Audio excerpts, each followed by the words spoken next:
जय श्री कृष्ण। दोस्तों, आज हम ज्योतिष और पेड़ पौधों के बारे में बात करेंगे। हमारे पुराणों में वृक्षों की महिमा, उसकी उपयोगिता और उसके महत्व का बहुत ही अच्छी तरह से महत्व बताया गया है, बहुत अच्छी तरह से वर्णन किया गया है।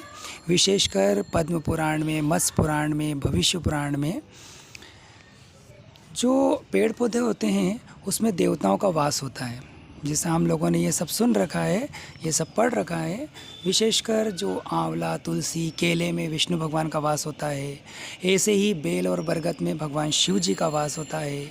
कदम के पेड़ में माता लक्ष्मी जी का वास होता है।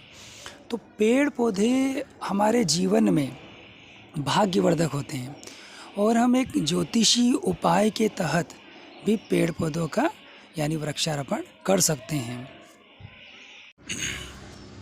यदि हमारी पत्रिका में किसी भी प्रकार का दोष है, जैसे मंगल दोष है, पितृ दोष है, काल सर्प दोष है या किसी प्रकार का कोई भी दोष है, तो हम वृक्षारोपण करके यानी छायादार फलदार पौधे रोप कर उन्हें संरक्षित करके इन प्रकार के दोषों का निवारण कर सकते हैं।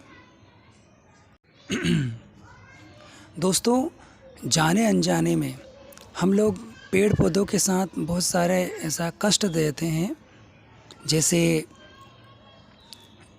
पेड़ों पे हम लोग फेंसिंग कर देते हैं, पैम्पलेट लगा देते हैं और बोर्ड वगैरह लगा देते हैं, उसके अंदर खील ठोक देते हैं।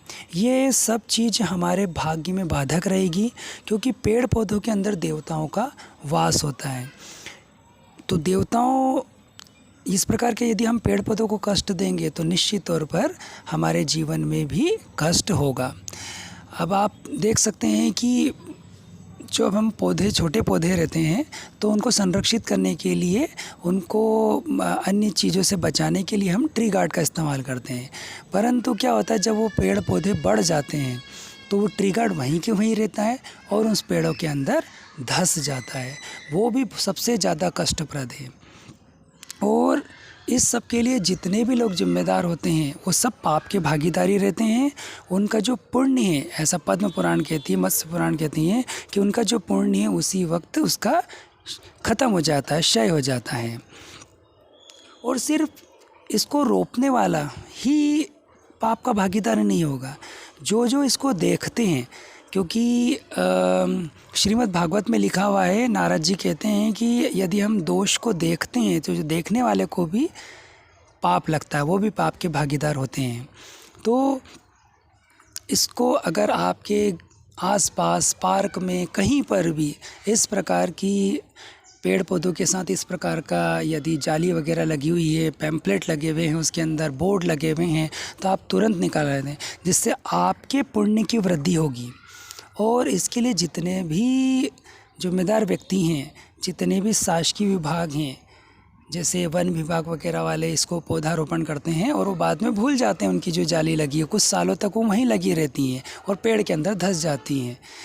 तो जितने भी विभाग हैं, जितनी भी प्राइवेट संस्था हैं, जो भी इस प्रकार का काम करती है तो पुण्यदायक काम पेड़ पौधे लगाना, परंतु उसके बाद जब वो पेड़ बन जाते हैं और उसके अंदर जब धंस जाते हैं तो देखने वाला, रोपने वाला, जितने भी व्यक्ति हैं सब उसके दोषी हैं।